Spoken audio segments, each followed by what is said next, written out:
नमस्ते and welcome to this exciting episode of Satology debunking mythology. Satology के इस episode में आपका बहुत बहुत स्वागत है।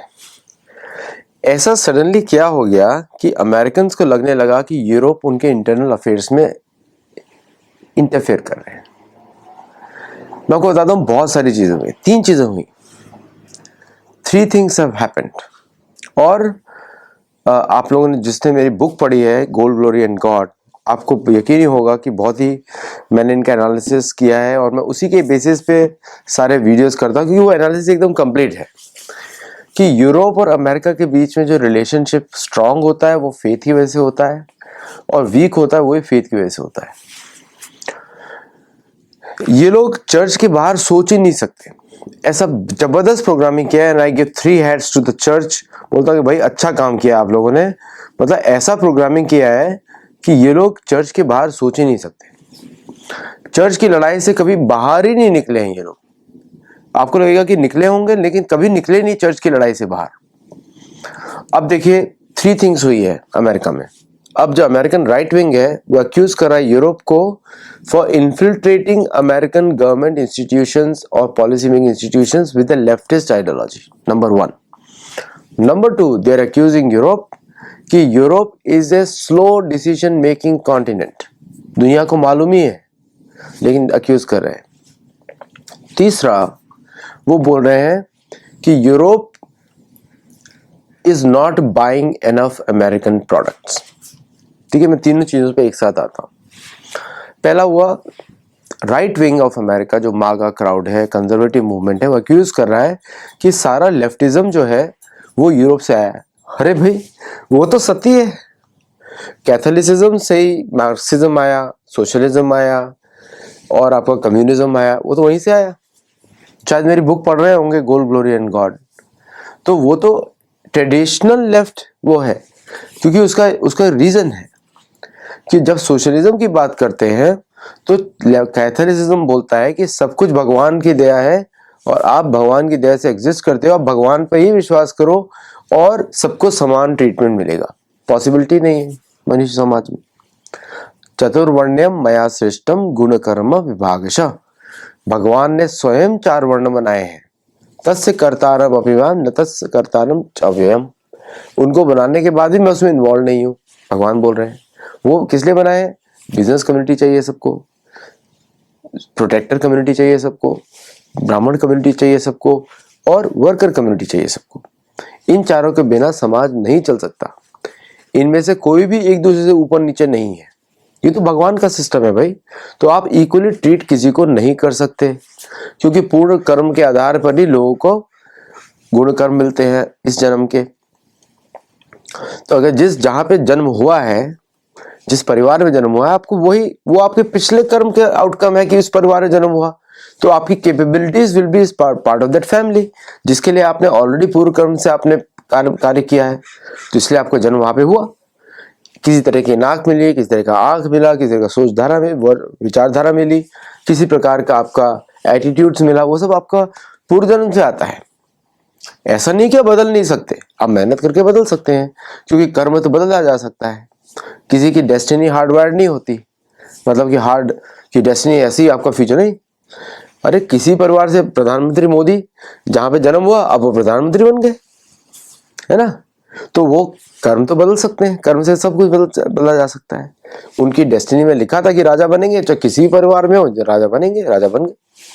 ओके, तो ये सोशलिज्म जो है इनकम्पैटिबल विद ह्यूमैनिटी, वर्णाश्रम से इनकम्पैटिबल है। कम्युनिज्म इनकम्पैटिबल है। आप जो है कि जो मैंने समझा है कम्युनिज्म को, वो है कम्युनिटी बेस्ड शासन। मतलब कि जो पार्टी का मेंबर है वही माता दाता करता धरता है ना, कम्युनिज्म। इस्लाम भी कम्युनिज्म है, क्रिश्चियनिज्म भी कम्युनिज्म है, कैथोलिज्म भी कम्युनिज्म है, ये सब कम्युनिज्म है। ओनली ओपन विचारधारा है इस सनातन धर्म विचारधारा, जहां वर्णाश्रम तो खुला हुआ है, आप कुछ से कुछ भी बन सकते हो। एक ही माता पिता के 4 पुत्र हो सकते हैं, जो एक ब्राह्मण भी है, वैश्य भी है, चारों वर्ण हो सकते हैं। ठीक है। और तीसरा इनका आया आपका लिबरलिज्म। अब लिबरलिज्म क्या होता है? हम खुले दिमाग के लोग हैं, हम कुछ भी कर सकते हैं, हम चर्च के विरुद्ध भी जा सकते हैं, वो भी चर्च से आया। चर्च के अपोजिशन में लिबरलिज्म बना, कैथोलिज्म के विरुद्ध में, है ना, वो भी वहीं से आया। कैथोलिज्म के विरुद्ध में ही प्रोटेस्टेंटिज्म बना। मार्क्सिज्म भी वहीं से आया, मार्क्सिज्म भी वही है, समानता, सब कुछ एक। कार्ल मार्क्स यही बोलता है कि सबको समान हो जाना चाहिए, नहीं तो हम कठोर कठोर कठोर कठोर कदम लेके समाज को तोड़ के उसको वापस कर दिया। क्रूअल्टी भी आ गई वहां से। तो क्रूअल्टी तो इनहेरेंट है कैथोलिसिज्म में। तो क्या अमेरिका शॉक कर रहा है? पहला, अब यूरोप कभी एकत्रित रहा नहीं, आपस में लड़ते रहते हैं। भाषा पे हर 100 किलोमीटर लड़ाई शुरू हो जाती। मैं फ्रेंच बोल रहा हूँ, मैं जर्मन, सारी भाषा एक दूसरे से मिलती जुलती है, कुछ अलग ही नहीं। ऐसा हो गया कि खड़ी बोली से आप बोल रहे हैं ब्रिज भाषा पे, दोनों तो हिंदी है, अब इस पे दो कंट्रीज बना देंगे वो लड़ लड़ के, ठीक है। तो वो भी कैथोलिसिज्म का प्रॉब्लम। फिर तीसरा बोलता है कि यूरोप खरीद नहीं रहा। अरे भाई, आपने तो उसकी इंडस्ट्रीज खत्म कर दी, उसको तेल पाइपलाइन खत्म कर दिया, आप तो बढ़ने ही नहीं देना चाहते उसको। यही तो पूरा था अमेरिका का बनाने का, कि हम यूरोप से बेटर हैं। सेटलर्स नहीं करके आए थे, और ये सारे एंग्लो सैक्सन्स हैं। एंग्लो सैक्सन्स मतलब कि जो प्रोटेस्टेंटिज्म किंग हेनरी को फॉलो करते हैं, किंग हेनरी 8 को, उसने तो रेबल किया था कैथोलिसिज्म से। तो आपने तो यूरोप को, जर्मनी को पिटाई करी, यूके को डर था जर्मनी से, जर्मनी की पिटाई करी वर्ल्ड वॉर 1 में, वर्ल्ड वॉर 2 में। फिर आपने जर्मनी को कंट्रोल में रखा, यूएस के कंट्रोल में। ओके, सब कुछ तो कंट्रोल किया आपने। आप तो, अब वो अमेरिकन वेपन्स खरीदता तो है, प्लेन तो खरीदता है, प्लेन उड़ाता है, लेकिन फिर भी थोड़ा तो प्राइड रहेगा ना, कितना मारोगे। तो टोर्नेडो बना दिया उसने, टोर्नेडो खरीद लिया। एंड तो प्रॉब्लम की जड़ जो अमेरिकन बोल रहे हैं कि यूरोपियंस प्रॉब्लम की जड़ है, बट प्रॉब्लम की जड़ तो अमेरिकन ने क्रिएट करी ना, फोर्स कर करके। तो अपोजिशन क्या हो रहा है? प्रॉब्लम कुछ और है, बोल कुछ और है, समझ में आया देर से, लेकिन प्रॉब्लम कुछ और है। प्रॉब्लम ये है कि ना यूरोप में खरीदने की क्षमता है, ना अमेरिकन में खरीदने की क्षमता है, तो और दूसरे लोग खरीद नहीं रहे हैं, तो अब आपस में फूट पड़ेगी, है ना। आप बोल रहे हैं कि यूरोप पे सारे इलीगल्स आपने भर लिए, वो भर लिए, वो किसने फोर्स कराए? अमेरिका ने तो फोर्स कराए। अमेरिका ने बमबारी करी मिडिल ईस्ट में, साउथ अमेरिका में, फिर भरे ना वहां पे। अमेरिका के रिफ्यूजी प्रॉब्लम कहां से आया? उसको पनाह किसने दी? कैथोलिसिज्म में पनाह दी।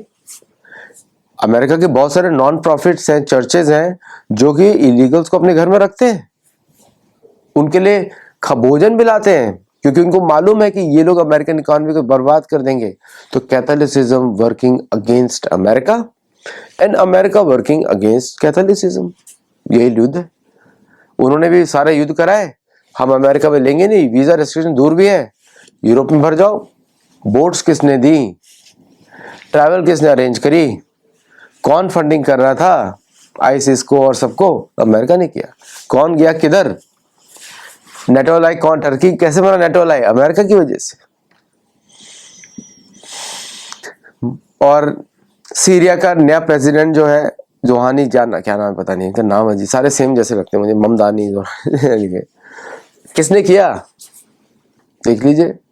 और ममदानी को फंडिंग किसने किया? कैथोलिसिज्म के किसी डोनर ने किया, बिलियनर ने, एक महिला है। तो आपस में तो फूट पड़ेगी, है ना। ये जो फूट की बात करते हैं, ये तो बाय डिजाइन है। इनकी तो मिथोलॉजिकल बुक्स हैं, बाइबलिकल मिथोलॉजी में तो लिखा ही हुआ है, मैं परिवार को परिवार चलाऊंगा, मैं परिवार को तोड़ दूंगा, पता नहीं क्या क्या चीजें लिखी हुई इसके अंदर। अजीब सी बुक्स है इनकी। उसको अब वही बुक आप दोनों फॉलो कर रहे हो, एक सेक्शन ये निकालता है, एक सेक्शन वो निकालता है, फिर लड़ लेते हो। गीता में तो ऐसा नहीं है, गीता में स्पष्ट है ना, सर्वधर्मान् परित्यज्य माम एकम शरणं व्रज अहं त्वं सर्व पापेभ्यो मोक्षयिष्यामि मा शुचा। तो इसको डीप डेप्थ में समझना पड़ेगा, है ना। अगर युद्ध समझना है मेरी, आप ये बुक जरूर देखिए, इंटरस्टेलर वॉर, पता लगेगा भीषणता। और या फिर 1 एरो 1 किल भी देख सकते, रामायण का युद्ध का, अभी नया वर्जन भी आएगा उसका, तो समझ, यू विल बी शॉक्ड। युद्ध तो सिर्फ हम ही लोग लड़ते हैं भाई, सनातन धर्मी हम लोग को आता है युद्ध लड़ना, ब्रह्मा ने इसी ने हमको वरदान दिया क्षत्रिय का। तो आप भगोड़े हो आप यहाँ से, सेंट्रल एशिया से भागे हो। यूरोप के नेटिव पॉपुलेशन तो हो नहीं, नेटिव पॉपुलेशन तो काली होती है, केतुमाल वर्ष की, शाक वर्ष की, श्याम वर्ण होता है उनका, वो गायब कर दिया आपने। स्कैंडिनेविया में दिखते हैं ब्राउन लोग नेटिव, क्योंकि बर्फ में तो जलेंगे ना, आप कहाँ से गोरे रहेंगे, बर्फ में तो जलते हैं, सूर्य की किरणें स्ट्रांग होती हैं। आप कोई भी बर्फ में जाके देखिए, सिर तप जाता है उसमें। मैं तो बहुत रहा हूँ बर्फ में, तो मुझे बहुत आइडिया है। तो ये जो बोलते हैं, बोलते कुछ और है, समझते कुछ और है, और कुछ समझ में आता नहीं है, कंप्लेन करते रहते 24 घंटा। अब भारत खतरा है, अब चीन खतरा है, अब ये खतरा है। भाई खतरे में क्यों रहते हो भाई? अब इतना ही खतरा है तो रहते ही क्यों?